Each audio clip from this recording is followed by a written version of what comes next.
Yayaman naman yan, pinapanghilamos na lang yung gatas.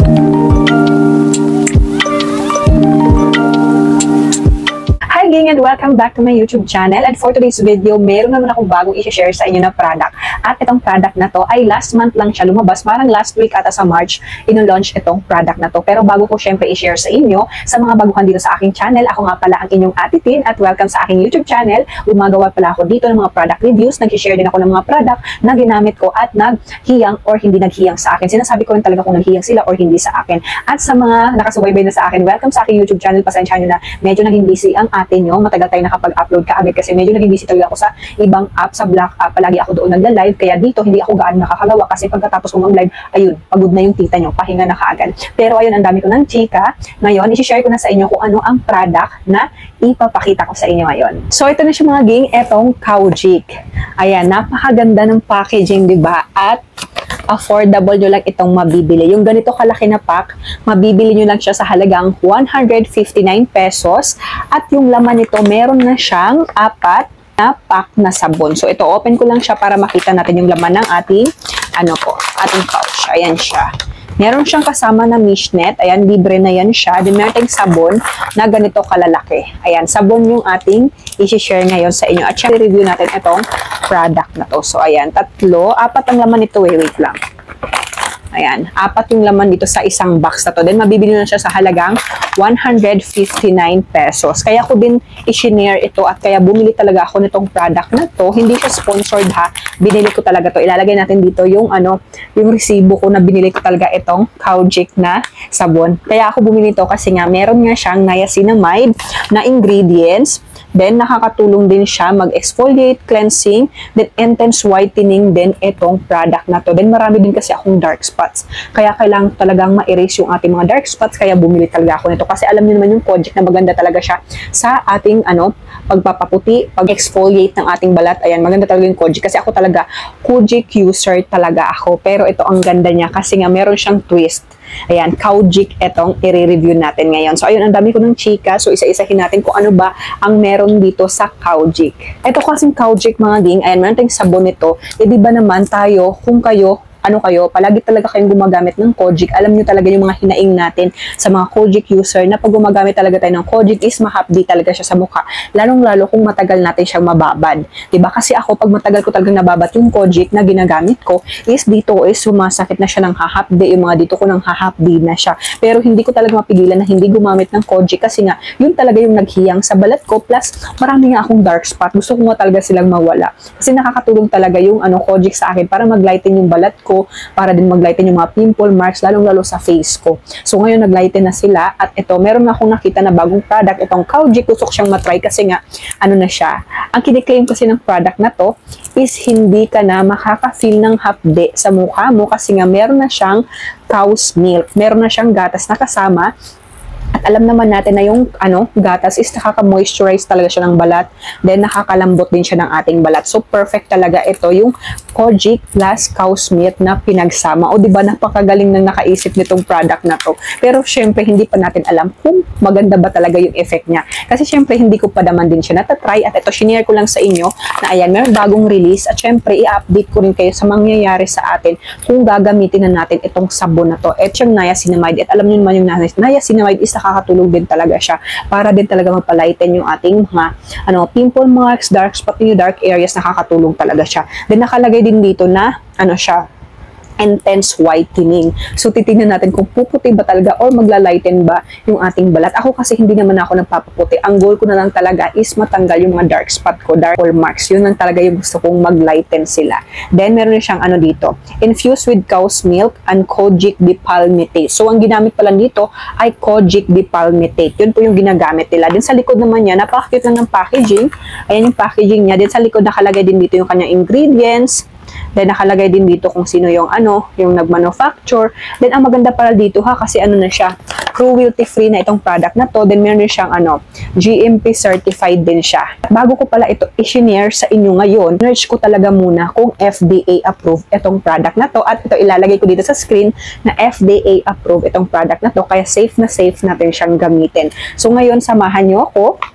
Siyempre, maghihilamos na tayo gamit itong Kojic. Kung totoo ba talaga na wala siyang half-D factor at kung ano yung mafe-feel natin pag after natin siyang gamitin. Kasi ako pag gumagamit ako ng Kojic, pagkatapos, pag example like hilamos ako, pagkatapos kong maghilamos, ang mafe-feel ko talaga is, alam mo yung parang binabanat yung mukha mo. Ayan, binabanat, tas may konting half-D. Ganun, lalong-lalo kung matagalan ko siyang mababad. Then ngayon, itatry natin siya kung ganun din ba yung effect niya or kung ano ba talaga yung mafe-feel natin habang ginagamit natin itong Kojic. Yan, Kojic soap. 4 yung laman niya. Napakasulit ha kasi 159 pesos lang. 4 na ganito kalalaki na sabon yung makukuha mo. O, diba? Napakasulit. Tapos ako, titipirin ko pa to. Hihiwain ko pa yan siya para matagal talaga siyang matunaw. At syempre, titignan din natin kung matagal bang matunaw itong sabon ng Kojic. Ito na mga gang yung ating sabon na Kojic. Nahiwa ko na siya. So, ito yung ating gagamitin. Light orange pala siya. Hindi siya kagaya sa Kojic na ginagamit ko. So, ayan siya. So, magsasabon na tayo. Dito na tayo ngayon sa CR mga gang. At syempre, aamuyin ko muna itong sabon kung ano yung scent niya. Mabango siya. Alam mo yung milky yung kanyang amoy. Hindi siya kaamoy nung Kojic acid na ginagamit ko. Mabango siya. Pero ngayon, itatry na natin siya. Magsasabon na tayo sa face. Titingnan natin kung ano yung mafe-feel ko. Kung meron ba siyang half day or wala ba siyang half day or pagbabanat kung ano-ano. Ayun, i-share ko din sa inyo. So, magsasabon na ako ng aking face. Hindi po pwede mga gina, hindi ko ipakita sa inyo na babasain natin itong Kojic na sabon. So, ayan siya. Papabulain ko lang siya sa aking kamay din bago ko ilagay sa ating face para hindi natin i-direct yung sabon. Kasi bawal kasi yun na i-direct natin yung sabon sa ating face. Ito na, mabula na siya. So, maglalagay na tayo sa ating face. Ibababa ko lang tong sabon para makapaglabay ako. Ayan siya. Hindi ko pala nabasa yung mukha ko. Ayan, babasain natin. Yan. Kukuha pa tayo ng ibaragdagan pa natin siya ng sabon kasi hindi basa yung mukha ko. Babasain natin. Yan siya mga gang. Nabasa ko na. Bababad muna natin. Bababad natin siya na 3 minutes. Gagayahin ko sa mga ginagamit ko na Kojic para sure talaga tayo na wala tayong kinikilingan. Para ano lang tayo, doon lang talaga tayo sa totoo. Para sure tayo. Para din may idea kayo kung gusto nyo siyang gamitin. Siyempre may idea kayo kung mahapdi ba siya, makati ba siya, or what, ganun.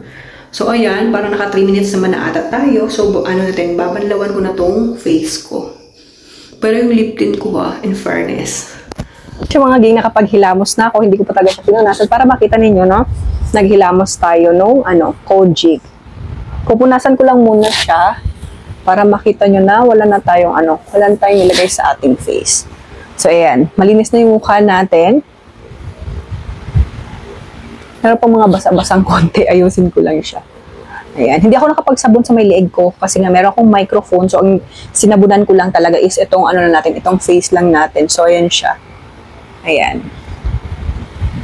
So far mga ging ginaya ko lang din siya ng paggamit sa Kojic na ginagamit ko. Binabad ko rin siya ng 3 minutes sa mukha ko. Pero wala akong nafe-feel na hapdi dito sa gilid ng ilong ko. Ayan, din yung mukha ko din, para siyang alam mo yung ganun, same lang din siya sa same lang din siya sa mga Kojic na ginagamit natin na parang ibabanat yung mukha mo. Pero ayun, wala akong nafe-feel na half-D factor ngayon habang ito yung ginagamit ko na sabon, tapos ang lambot ng mukha ko. Truffle skin.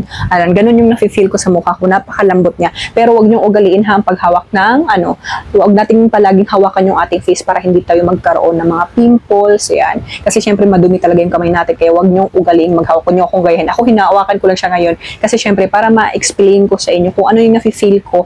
Kung ano yung naano ko sa face ko after ko siyang hugasan nung Kojic na sabon. Ang masasabi ko sa inyo mga ging, nagustuhan ko itong Kojic kasi nga wala siyang hapde sa aking ilong. Wala akong nafe-feel na hapde dito. Tapos alam yun, ang lambot ng mukha ko pagkatapos ako maghilamos nito. Hindi siya kagaya doon sa isa kong ginamit na alam yung dry sa skin, ganun, hindi. Tapos freshan lang yung datingan natin. At hinati ko pala siya para hindi maubos kaagad. Pero andun iniwan ko na siya sa CR para hindi ko makalimutan kung saan ko nalagay yung sabon. So ayan siya. Pero syempre i-update ko pa rin kayo sa mga susunod na mangyayari at kung mag-lighten ba talaga yung ating mga pimple marks gamit etong Kojic Niacinamide Soap. Kasi nag-upload din naman ako sa short video para madali, para makita nyo na kaagad yung update. Pero ito, i-share ko lang din kasi sa inyo na meron ng bagong labas na sabon nasa mga kagaya ko na mahilig sa Kojic, na ito maganda siyang version kasi nga meron na siyang cow's milk na makakatulong para maging soft yung ating balat. At safe din naman siyang gamitin kasi nga FDA approved din itong product na to. Kaya worth it din talaga siyang i-try. Pero ugaliin natin, bago kayo mag-try ng mga product, mga bagong product, is ugaliin po ninyo ang mag-patch test para sure po talaga kayo na wala pong irritation na mangyayari po sa inyo. Kasi po, iba-iba naman po tayo ng skin type. Hindi po tayo pare-pareho.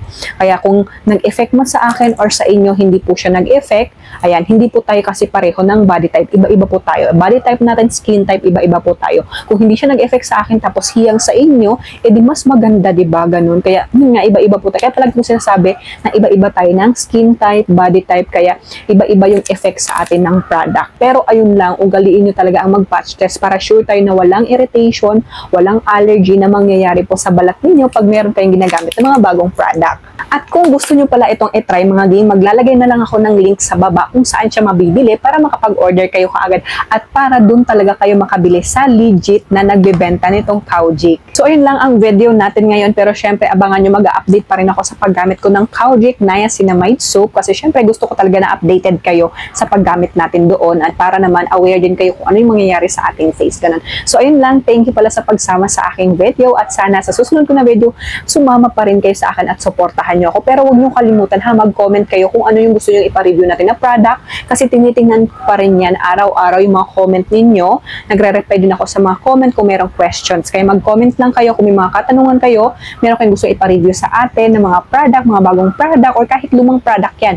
Pwede natin yung i-review. Pwede natin i-try para malaman natin kung maganda ba talaga yung mga product na yun. So, maraming salamat sa pagsama at sana sa next ko na video, samahan nyo pa rin ako. Bye-bye!